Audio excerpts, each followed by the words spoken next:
안녕하세요. 커피앤톡입니다. 오늘도 와주셔서 감사드리고요. 바로 사연 읽어보겠습니다. 남편이 TV에 나오는 사람이라면 여러분은 어떠실 것 같나요? 여자 팔자 뒤움박 팔자라고 하는데 여러분의 삶도 TV에 나오는 셀럽처럼 될 수 있을까요? 제가 직접 해보니 남편이 셀럽이라고 저까지 그런지는 모르겠고 시어머니는 그렇게 생각하고 사시더군요. 적어도 당신 생각으로는 말이죠. 남편은 매주 공중파 방송에 교양 프로그램에 나왔던 심리학과 교수입니다. 말을 잘하는 건 아닌데 공부 많이 한 사람치고는 날렵하고 수려한 외모에 카리스마 넘치는 모습이 방송에 제법 잘 어울렸죠. 보통 사람들이 멋진 교수님의 모습을 상상할 때 바로 그 모습을 가지고 있던 사람이었어요. 그윽한 눈빛, 큰 키와 가디건과 깔끔한 셔츠가 잘 어울리는 몸매 비율까지 제가 봐도 TV 화면에 등장하는 남편의 모습은 참 멋졌죠. 고급스러우면서도 트렌디한 안경테하며 명품인 듯 아닌 듯 세련된 의상이 그런 남편의 스타일을 더욱 돋보이게 하는 것도 사실이었어요. 하나같이 모두 어머니의 초이스였죠. 안목은 있으시다니까.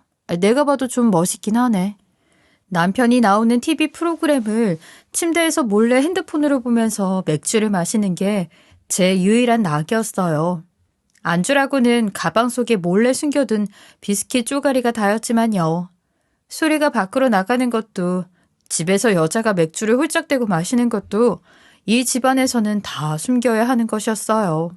어머니는 친구들에게 자랑하시느라 일부러 방송이 나오는 식당에 가셔서 늦으실 거고 남편은 서재에서 꼼짝을 안 하니 방 안에서 혼자 맥주 한 캔을 다 마셔도 아무도 알 리가 없었죠. 한창 신혼인데 저는 왜 그렇게 살았던 걸까요?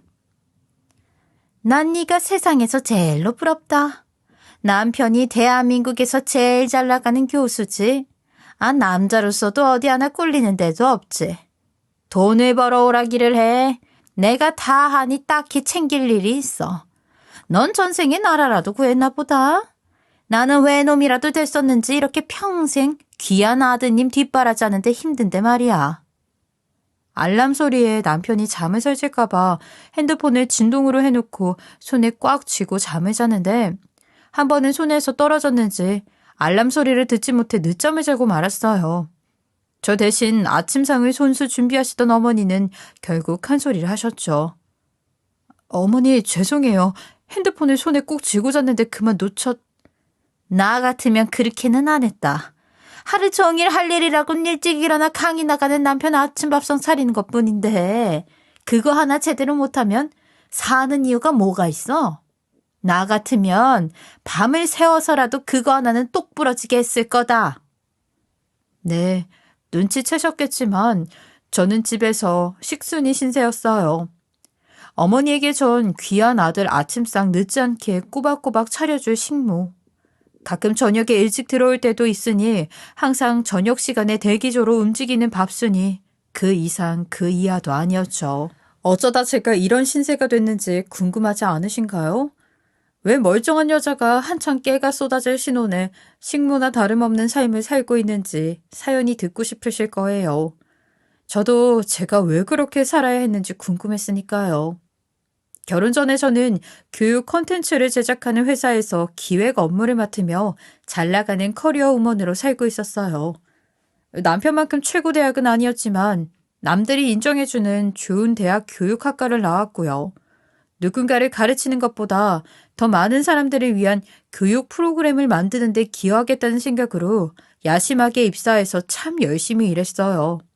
그래서 좋은 콘텐츠로 업계에서 인정도 받고 이름난 기업과 기관, 학교 등 클라이언트들도 점점 늘면서 성공한 기획자로 성장할 수 있었죠. 교수님, 너무 떨지 마시고 평소처럼 잘 말씀하시면 돼요. 제가 앞에 있으니까 저하고 말씀하실 때처럼 차분하고 매너 있게 그리고 약간은 카리스마 있게 해주시면 돼요. 어렵지 않으시죠? 교수님은 멋있으셔서 화면에도 정말 잘 나올 거예요. 제가 스타로 만들어 드릴게요. 기대하세요. 남편을 처음 만난 건 교육 콘텐츠 제작을 하면서였어요. 당시 남편은 시간 강사였는데 이미 대중들도 잘 알고 있는 심리학자보다는 좀 신선한 인물을 찾던 중에 거래처인 한 대학을 통해 소개를 받았었죠. 아이, 처음 해보는 거라 너무 쑥스럽네요. 그럼 그 앞에 좀 있어 주시겠어요? 그래야 제 마음이 좀 편할 것 같아서요. 네, 그럼요. 저 어디 안 가요. 그 대학에서는 남편이 잘생기고 키도 커서 학생들 사이에서 아이돌로 불릴 만큼 최고 인기 강사라고 했어요. 학벌도 좋은데 점잖고 외모도 받쳐주니 처음 보자마자 이 사람은 이 분야에서 이름 좀 날리겠다 하고 딱 감이 왔죠. 그래서 기획자로서 유명 강사로 키워봐야겠다는 욕심이 났어요. 남편은 엄마가 시키는 대로 공부해서 명문대에 입학하고 엄마가 시키는 대로 명예로운 일에 종사하며 엄마 인생의 간판이 되어주는 전형적인 강남 키드 출신이었어요. 허우대는 멀쩡하지만 의외로 순진하고 젊은 사람답지 않게 보수적인 면도 있었죠.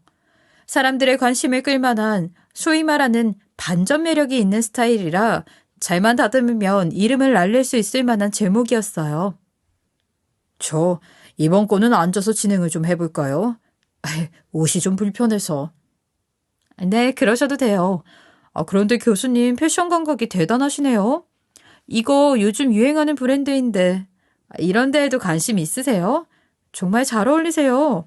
남편은 살만한 집안에서 평생 유복하게 자란 티가 줄줄 흐르는 도련님 스타일이었는데 그래서 그런지 옷이며 신발이며 헤어스타일까지 은근히 세련미가 넘치는 남자였어요.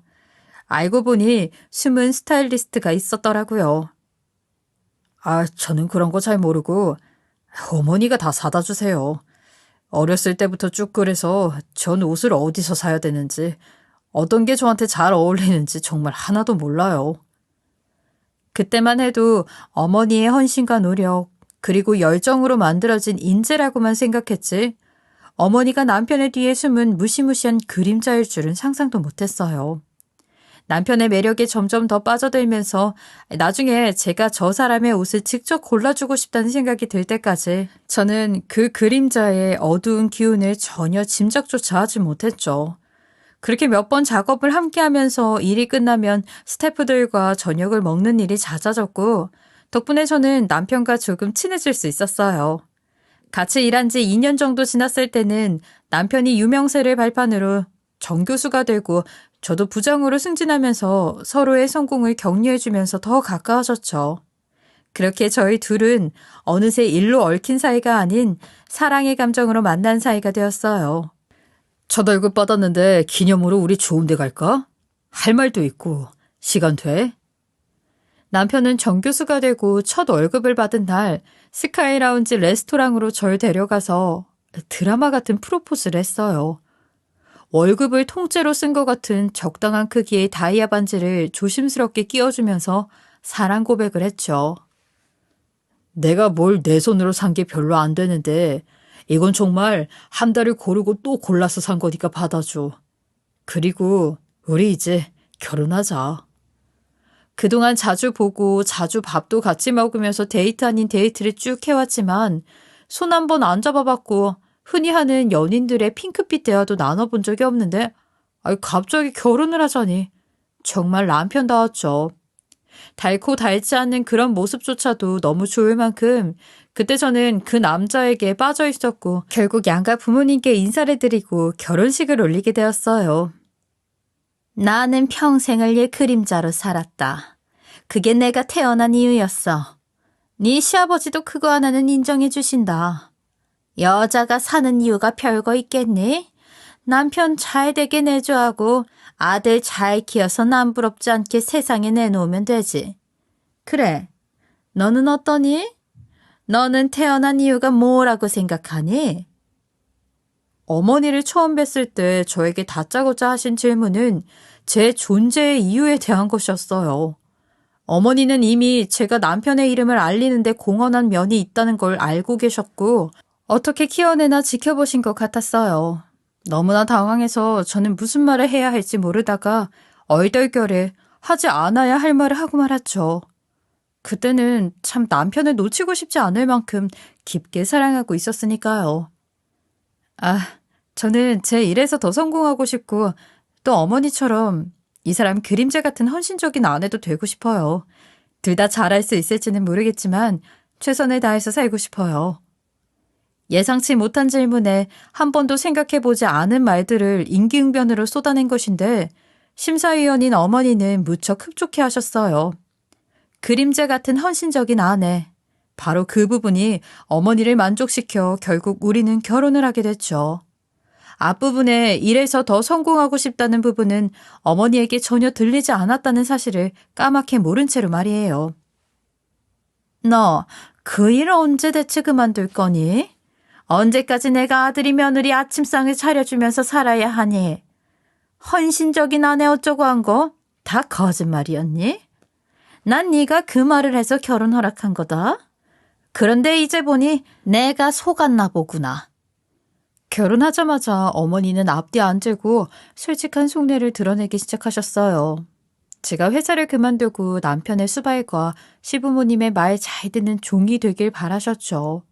그동안 시간 강사하느라 남편이 모아둔 돈도 없어 저희는 시부모님의 고급 빌라에서 신혼생활을 시작했는데 복층이라 남편과 제가 위층을 쓰고 있었어도 부엌과 출입문이 아래층에 있으니 독립된 생활은 꿈도 꿀 수 없었어요. 어머니는 수시로 위층에 드나들며 남편의 그림자 역할을 계속하셨고 저에게도 그런 삶을 강요하기 시작하셨죠. 아무리 정교수라지만 아직 초임이라 저랑 월급 차이도 크지 않았음에도 어머니는 제 직장을 언제든지 버려도 되는 하찮은 꼬리표 정도로 여기셨어요. 아, 너도 공부할 만큼 해서 일 잘하고 있는데 내가 막무가내로 그만두라는 거 아니다? 그런데 네 남편이 인터넷에 이름만 쳐도 나오는 교수님이잖니. 사람들이 우러러보는 이 시대의 석학아니야. 그런데 네가 만약 사회생활 한답시고 설치다가 네 남편 이름에 누가 되는 행동이라도 하면 그때는 어쩌려고 그러니? 그런 고귀한 자리에 있는 사람이 무식한 사람들이 수군거리는 한마디에 얼마나 큰 치명타를 입는지 몰라서 그러는 거니? 아버지도 은퇴하시고 나도 사교 모임 다 끊고 조용히 살면서 네 남편 앞길 안 먹으려고 하는데 왜 너는 굳이 그 대단할 것도 없는 일을 아직도 못 그만두고 그러는 거니? 너 혹시 우리 몰래 돈 쓸 데가 있는 거냐? 이 시대의 석학, 고귀한 자리에 있는 사람. 어머니는 남편을 자식이 아니라 자신의 피땀 눈물로 빚어낸 숭고한 생명체로 여기고 계셨어요. 그래서 그의 주변 사람들은 모두 머리를 조아리며 그의 후광을 빛내는데 삶을 바쳐야 한다는 생각을 하셨죠. 특히 제가요. 하지만 저는 지금까지 제가 이루어놓은 커리어를 그렇게 끝내고 싶지는 않았어요. 저의 대답 없는 침묵이 길어지자 어머니는 특기를 발휘하셨죠. 아무도 모르게 조용히 가장 강력하게 수를 써서 한 방에 원하는 바를 이루시는 특기요. 그때까지만 해도 어머니에게 그런 특기가 있으시리라고는 상상도 할 수 없었는데 알고 보니 어머니는 그 분야의 전문가셨어요. 내가 이 부장 우리 회사에서 어떤 존재인지 몰라서 이러는 게 아니잖아. 이렇게 대놓고 회사 홈페이지에 컴플레인을 올리고 악플로 도배를 하고 있는데 가만히 있을 수도 없고 아무것도 안 하면 할수록 더 심해지니 나도 어쩔 수 없었어. 업종이 업종이니만큼 이 정도로 거래처 신임을 죄다 잃을 수 있는 상황이라는 거 이 부장도 이해하지. 우리 회사에 세운공이 있는데 이러면 안 되는 거 알지만 나도 먹여 살릴 직원들이 많으니 정말 어쩔 수가 없었어. 미안해. 어느 날부터 회사 홈페이지에는 익명의 거래처 담당자라며 제 이름을 콕 집어서 부당한 요구를 했다, 갑질을 했다는 불만 민원이 올라오기 시작했어요. 회사 차원에서는 누가 올린 건지 알아봤지만 PC방에서 올린 글이라 찾기란 쉽지 않았죠. 내용도 특정 거래처를 알 수 없도록 묘하게 잘 구성해서 어디에서 누가 이런 짓을 하고 있는지 알 수 없었어요. 당시로서는 제가 그냥 그만두는 방법밖에 달리 도리가 없어 보였죠. 알겠어요. 그런데 대표님, 그래도 제가 회사가 크는데 조금이라도 보탬이 되었다고 생각하신다면 제 마지막 부탁은 들어주세요. 그게 누구 짓인지 꼭 알아내주세요. 그걸 알아야 제가 살 수 있을 것 같아요. 부탁드릴게요. 결국 저는 회사를 그만뒀고 그만둔 다음 날부터 출근하는 남편의 아침상을 차리는 밥상 요정이 되어야 했어요. 입맛이 까다로운 남편을 위해 낮에 조리학원을 다니면서 열심히 요리를 배웠죠. 한 가지 다행인 건 제가 회사를 나오기 전에 방송국에 있는 모든 인맥을 동원해서 남편을 방송에 진출하게 만들었다는 거였어요. 아무리 인터넷 콘텐츠로 얼굴이 알려져 봤자 TV에 한번 나오는 것을 못 당하니까요. 그래서 할 수 있는 건 다 해서 밀어넣었는데 그게 제 마지막 성과가 될 줄은 몰랐어요. 남편은 한창 인기 있던 인문학 교양 프로그램의 패널로 출연하게 됐고 워낙 인물이 좋고 학벌도 넘사벽에 나이도 젊으니 금세 대중의 관심을 끌 수 있었어요. 방송에 나오니 좋은 인물이 더 빛이 나는구나. 방송엔 저런 사람들이 나와야지. 어중이 떠중이 말고 진짜 잘난 사람이 나와야 그게 방송이지. 그래, 수고했구나. 남편이 잘 되는 것도 중요했지만 사실 제가 남편의 일에 도움이 되는 존재라는 걸 알려서 계속 일을 하고 싶은 마음이 더 컸어요. 어머니에게 인정받고 남편에게 필요한 존재로 회사 생활을 계속하고 싶었던 거죠. 하지만 그 일로 어머니는 오히려 절 더 집안에 앉혀놓으려고 하셨어요. 이제 방송까지 나오는 남편을 뒀으니 더 조심하며 살아야 하겠지? 회사 그만두는 거는 아직도 생각 중이니? 그러다가 너한테 무슨 일 생기면 네 남편 앞날은 어떻게 되겠니? 잘 생각하고 하루빨리 결정해라. 그렇게 저는 조금씩 어머니에게 세뇌가 되어 내가 잘못하면 남편 앞길을 막고 내가 설치면 고귀한 남편의 흠이 되고 내가 나를 낮출수록 내 남편을 높이는 것이라는 생각을 가지게 되었어요. 제가 나가서 일하고 다니다가 잘못해서 구설수에 오르거나 사람들 만나서 자칫 말실수라도 하는 경거망동을 할 경우 모든 사람들이 우러러보는 남편을 나락으로 떨어뜨릴 거라는 생각이 서서히 신념처럼 자리 잡게 된 거죠. 넌 그림자다. 네 남편의 앞에서도 네 남편의 빛을 가려서도 안 되는 그런 그림자라는 걸 명심해라. 남편에게 조금이라도 해가 되는, 아니 도움이 안 되는 모든 말과 행동은 아예 하지 마라. 박 교수가 서재에 있는 동안 TV를 보거나 샤워도 하지 마.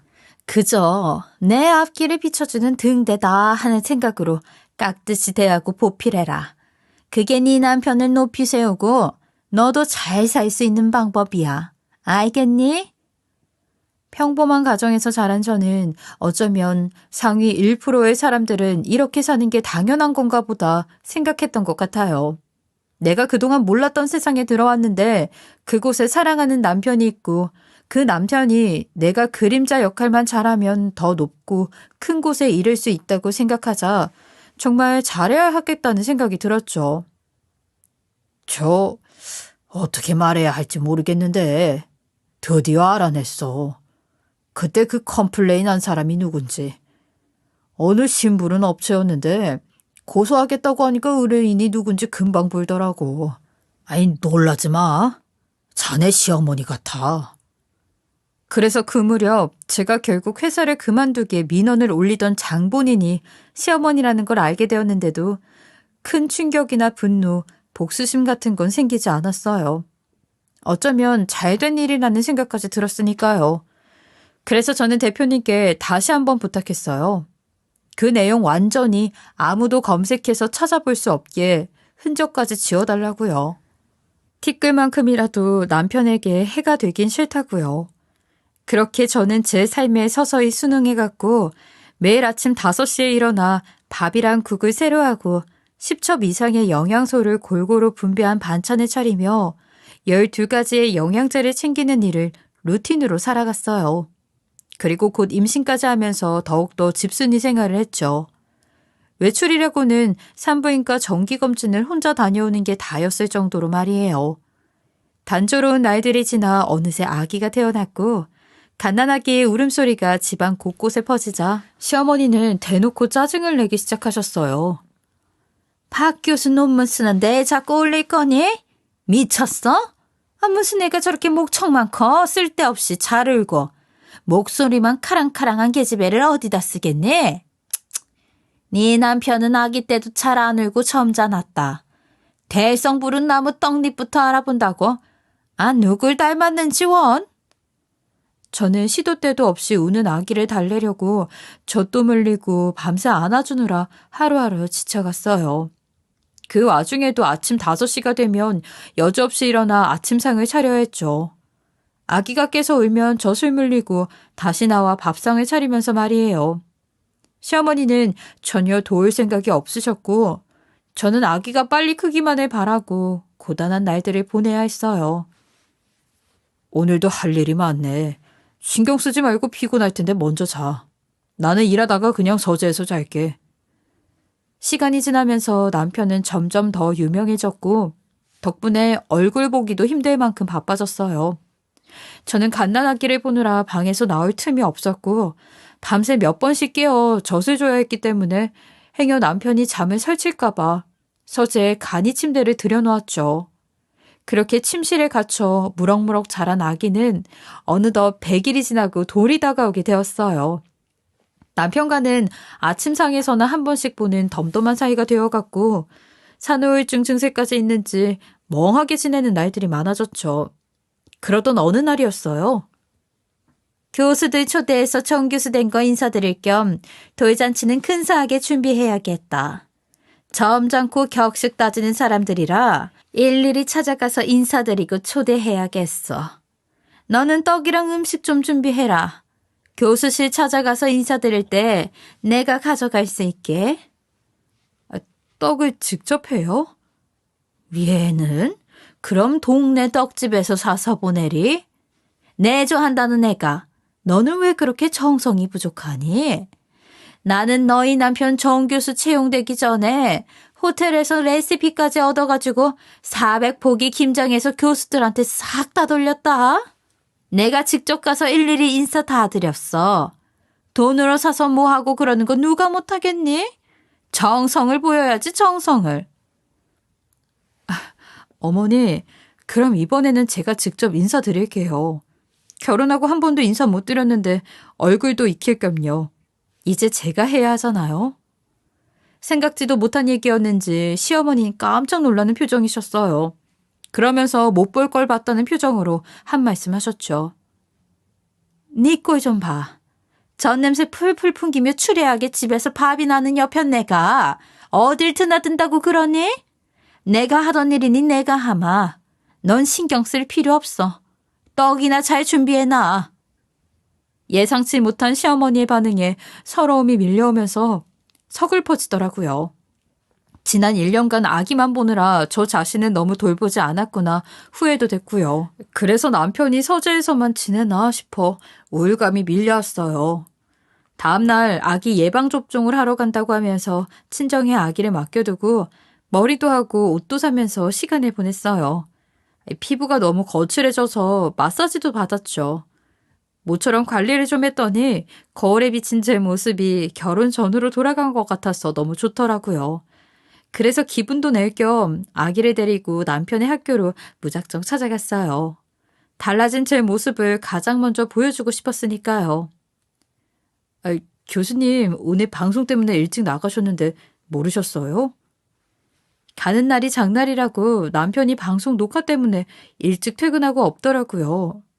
아쉽고 섭섭한 마음에 괜히 교수실 주변을 얼쩡거리다가 돌잔치 인사를 드린다는 어머니 말씀이 생각나 옆방의 교수실 문을 두드려 봤어요. 한껏 치장도 했겠다. 아기도 보여드리고 인사를 미리 드리면 좋을 것 같아서요. 안녕하세요. 저 박 교수님 박 교수 아기요? 아, 그분이구나. 아기 봐주시는 분. 안 그래도 어머니한테 아이 잘 키워주는 분 있다는 말씀 들었어요. 어머, 아기가 이렇게 많이 컸어요? 참, 작년 이맘때 아기 낳고 그렇게 됐다고 했으니 이제 돌쯤 됐겠네요. 맞죠? 아기 봐주시는 분? 그렇게 됐다고? 도대체 무슨 말인지 알 수 없어 되물었어요. 그랬더니 그 교수님은 어머니에게 들었다며 무슨 이야기인지 얘기를 해주더라고요. 박 교수가 공부밖에 몰라 여자를 잘못 만났다고 하던데 그래서 애만 낳고 도망가 버렸다고요. 애 엄마가 못 배우고 악질이었다면서요. 참 딱하지. 그렇게 괜찮은 분이. 그런데 어머니는 어떤 며느리를 원하는 것 같아요? 까다로우시죠? 참, 여기 왜 왔다고 했죠? 그제야 저는 어머니가 저를 왜 집 밖에 함부로 못 나가게 했는지, 남편이 어느 순간부터 저를 멀리했는지 알게 됐어요. 그야말로 상상도 못한 전개였죠. 시어머니는 저를 그림자로 만든 것도 모자라 아예 지워버리려고 한 거였어요. 마음에 안 드는 며느리를 새로 갈아치우려고요. 부랴부랴 교수실을 나와 아기를 데리고 학교를 빠져나오는데 현기증이 나서 하마터면 쓰러질 뻔했어요. 아기를 안고 있었기에 있는 힘껏 버텨 겨우 쓰러지는 것만은 면할 수 있었죠. 엄마로서 이 아이를 지키는 것, 제가 쫓겨나고 새엄마가 들어와 아기가 찬밥 신세가 되는 걸 막기 위해서는 정신을 차려야 했어요. 그날부터 저는 어머니, 남편이 소름 끼치게 무섭게 느껴졌어요. 평생 어머니의 인형처럼 살아온 남편은 결혼해서 자기 아기까지 낳은 아내도 버릴 만큼 바보였다는 걸 깨닫게 되었죠. 어떻게 하면 이 지옥에서 아기와 안전하게 빠져나갈 수 있을까? 저는 간절한 마음으로 계획을 짜내야 했어요. 떡 준비는 다 되어가니? 이제 슬슬 인사드리러 가게. 준비 마치면 얘기해라. 잠깐만. 호텔 전화번호가 어디 있더라? 예약 잘 되어 있는지 확인해야 하는데. 시어머니가 전화번호 찾는 걸 도와드리다가 우연히 시어머니의 핸드폰에 기호 1번, 기호 2번, 기호 3번이라고 저장된 연락처를 보게 됐어요. 처음에는 인맥 관리를 정치인들까지 하고 계시나 대단하다 하고 생각하고 말았는데 곧 불길한 예감이 스쳐 지나갔어요. 그래서 어느 날 새벽 아침상을 차리러 부엌에 나왔는데 어머니가 핸드폰을 식탁에 두신 걸 보고 몰래 들여다보기로 했죠. 그리고 그곳에는 저는 감히 저 같은 평범한 사람은 생각도 못 해볼 단서를 발견했어요. 어머니는 제가 쉽게 상대할 적수가 아니었어요. 미쳤어. 말도 안 돼. 저는 너무 놀라 혼잣말을 했고 행여나 어머니가 들으실까 입을 틀어막았어요. 어머니 핸드폰에 저장된 기호 1번부터 3번 옆에는 괄호치고 누군가의 인적사항이 적혀 있었어요. 기호 1번, 교수 31세 이혼, 부, 전 장관 85점. 기호 2번, 미술관 관장 36세 미혼, 부, 중견기업 대표 80점. 기호 3번, 의사 34세 미혼, 부 은행장 75점. 이라고 되어 있는 걸로 봐서 며느리감 후보를 1, 2, 3순위로 입력해 놓은 것 같았어요. 너무 놀랐지만 왠지 그래야 될 것 같아서 본능적으로 연락처와 저장 내용을 제 핸드폰 카메라로 찍어두었죠. 그리고 오고 간 문자 메시지를 보니 어머니는 거의 매일 기호 1, 2번과 번갈아 가며 안부를 물으면서 관리를 하고 있었어요. 밥 잘 챙겨 먹어라, 운전 조심해라 같은 다정한 챙김부터 우리 사이에 무슨 나중에 시어머니하고 며느리 될지도 모르는데 부담 가질 거 없다 라고 아예 노골적으로 며느리 취급을 하는 문자도 있었죠. 어머니는 그날 비슷한 시간에 3명을 동시에 관리하면서 가장 마음에 드는 며느리를 고르려고 한 것 같았어요. 천천히 오래 보면서 간을 보고 있었던 거죠. 사실을 안 이상 가만히 있을 수는 없었어요. 그렇다고 몰래 본 증거로 따지고 들 수도 없어 며칠을 고민한 끝에 저는 드디어 복수의 시나리오를 완성했어요. 가장 먼저 할 일은 기호 1, 2, 3번에게 이 사실을 알리는 거였죠.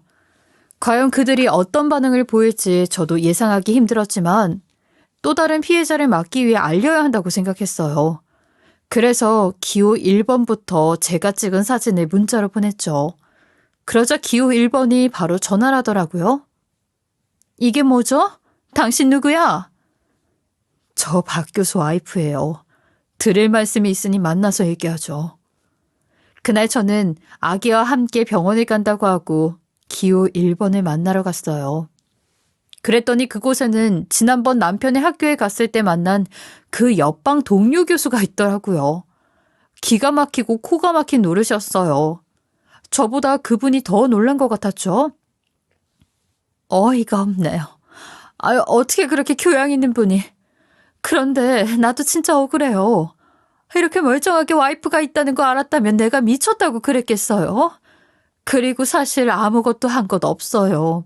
그저 어머니가 결혼식 때 봤다고 어느 날부터 연락을 해오기 시작하셔서 동료 교수 어머니이신데 모른 척하기 힘들어 답변을 드린 게 시작이었다고요. 그러더니 점점 며느리감으로 탐이 난다. 박 교수가 좋아하는 스타일이다 어쩌고 하시면서 자꾸 들이대시더라고요. 최근 들어서는 거의 매일 연락을 주셔서 그러시니 나도 모르게 길들여지고 있었나 봐요. 사실 박 교수하고는 말도 잘 안 해봤는데 정말 너무 억울해요. 그러고 나서 교수는 자기도 명예로 먹고 사는 사람인데 도저히 못 참겠다며 뒤통수를 쳐주고 싶다고 얘기했어요. 저에게 같이 하자고요. 그래서 저는 기호 2번, 3번에게 연락을 해서 이 사실을 알리고 복수에 함께할 것이냐고 물었어요. 그러자 어느 날 지인이 차만 교수라고 소개해줬다며 시어머니의 연락을 받기 시작했다는 기호 2번과 우연히 병원에서 어머니를 만났는데 연락처를 달라고 하더니 자꾸 우리 아들 어떠냐고 연락을 해왔다던 기호 3번은 모두가 억울하다며 동참하고 나섰어요. 이혼했다는 이유로 늦은 나이까지 결혼을 못했다는 이유로 남부러울 것 없이 제 할 일 잘 살고 있던 여성들을 온갖 공갈로 주물러댔던 시어머니를 응징하기 위해 우리는 돌잔치를 디데이로 삼고 복수의 칼날을 갈았죠. 글쎄, 네가 그 자리에 굳이 참석할 필요가 있겠니? 잔치라기보다는 교수들 모여서 인사도 하고 사교도 하는 자리인데 너는 거기 가봐야 어디 끼기 힘들 거고 또 방송국에서도 오고 그럴 텐데 애만 안고 벙어리처럼 서 있으면 우리 박 교수 체면이 뭐가 되겠니? 남편 망신시키지 말고 그냥 넌 다음에 끼는 걸로 해라. 내가 다 아는 분들이니까 아기 데리고 다녀오마. 넌 그냥 집에서 쉬고 있어. 다음에 우리 식구끼리 한번 조촐한 자리 마련하든가. 아니나 다를까 시어머니는 어떻게 해서든 절 돌잔치에 못 오게 하려고 몇 주 전부터 설득하고 회유했어요. 요지는 교수와 방송국 관계자들만 초대한 점잖은 자리라서 제가 어울릴 곳이 못 된다는 것이었죠. 어머니와 남편이 아기를 데리고 가는 게 여러모로 모양새가 좋다는 말로 저를 끊임없이 세뇌했어요. 평소보다 더 순종적으로 따르는 척 저는 알겠다고 하며 어머니를 안심시켰죠. 그리고 드디어 돌잔치 날 남편과 시어른들 그리고 아기까지 모두 빠져나간 집에 혼자 덩그러니 남아있자니 많은 생각이 스치더라고요. 내가 지금까지 이 감옥에서 무얼 한 건가? 가만히 있으면 내 아기마저 나와 같이 할머니의 조종을 받으며 살게 될 것 같아 눈물이 왈칵 쏟아졌어요. 서러운 마음에 온 집이 떠나가라 통곡을 하고 나니 정신이 좀 맑아지더군요. 그래서 눈물을 거두고 바로 돌잔치가 열리는 호텔로 향했어요. 오늘 초대된 사람은 기호 1번 교수님뿐이에요. 나머지 두 분이 초대되지 않았다는 건 어머니가 순위를 정하고 계신다는 의미겠죠? 예비 1번, 예비 2번이라고 생각하면 억울하고 분하실 거예요. 그러니까 우리 제대로 혼쭐을 한번 내주자고요. 남의 인생을 마음대로 평가하고 조종하면 어떻게 되는지 똑똑히 보여줘요, 우리. 기호 1번, 2번, 3번과 저는 비로소 돌잔치가 열리는 호텔 앞 커피숍에 다 모여 얼굴을 마주할 수 있었어요. 한자리에 모이니 목표의식이 뚜렷해지더군요. 기획이라면 자신 있는 제가 주도하고 명예를 무엇보다 소중히 여기며 평생 누구한테 그런 취급을 받아본 적이 없어 분해하는 세 사람이 힘을 합치니 무서울 게 없었어요. 안에서 상황을 알려주면 나머지가 타이밍에 맞춰 출동하기로 하고 기호 1번 교수님이 잔치가 열리는 호텔로 들어갔어요. 시어머니는 그녀의 품에 제 딸을 억지로 안겨주고 사진을 찍으면서 가족 같은 모습을 연출했어요. 그리고 사람들 앞에서 소개하면서 마치 며느리가 될 것처럼 바람을 넣고 있었죠.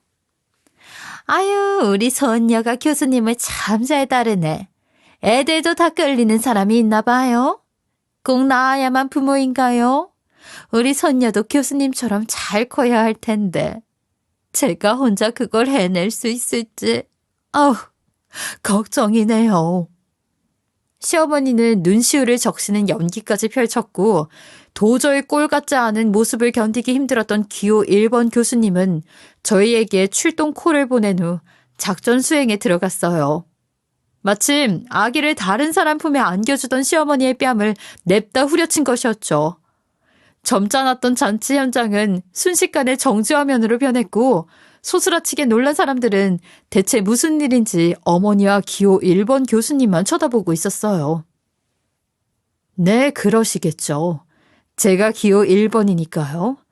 쟁쟁한 후보들 속에서 1순위라니 좋아해야 하는 건지 어떤 건지 참.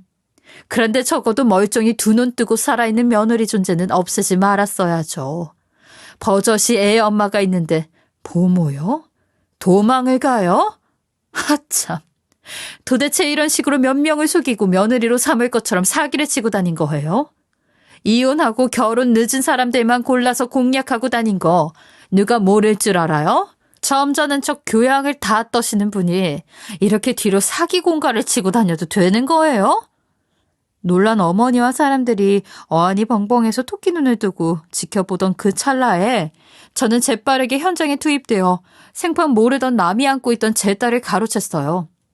그리고 딸을 안은 채로 돌잔치 현장 스태프에게 직진해 파일을 건네주고 화면을 띄우게 했죠. 화면에는 기호 1번, 2번, 3번의 며느리감 후보들의 인적사항과 점수가 저장되어 있는 어머니의 핸드폰의 연락처 화면과 세 분이 전해준 어머니와 주고받은 메시지가 그대로 담겨 있었어요. 관장님 같은 며느리가 있으면 정말 좋겠는데 의사 선생님이 우리 손녀 엄마가 되면 얼마나 좋을까 등 누가 봐도 며느리로 삼기 위해 작업치는 메시지들이었어요. 그 자리에 있던 모두는 시어머니의 악행에 경악을 하고 말았죠. 그때 기호 2번, 3번까지 쳐들어와 바닥에 주저앉은 어머니를 둘러쌌고 저는 딸을 안은 채로 남편에게 다가갔어요. 보여? 나이 40대 도록 엄마 품에 안겨서 엄마가 시키면 다 하는 개처럼 살면 어떤 결과를 가져오는지. 당신은 남편도 아니고 아빠도 아니야, 알아? 그냥 겉모습만 멀쩡한 바보 천치일 뿐이야. 그리고 모두의 주목을 끌며 당당히 시어머니 앞으로 가서 말했어요. 이렇게 한자리에 모이니 비교도 한눈에 대고 편하시죠? 그동안 뭐하러 번호까지 매겨가며 이리 재고 저리 재고 며느리 어장관리하고 계셨어요? 아, 이렇게 간단하게 모이라면 될걸. 도망도 안 가고 사고도 안 당하고 멀쩡히 두 눈 뜨고 살아있는 며느리를 대체 어떤 명분으로 제거하고 새 며느리로 갈아치울 셈이셨어요? 왜? 억울하고 비참해서 서서히 병들어 죽게라도 하실 참이었나요? 뭐? 이 근본도 없는 년이 어디서? 네가 내 핸드폰 뒤져서 이 사달을 낸 거냐?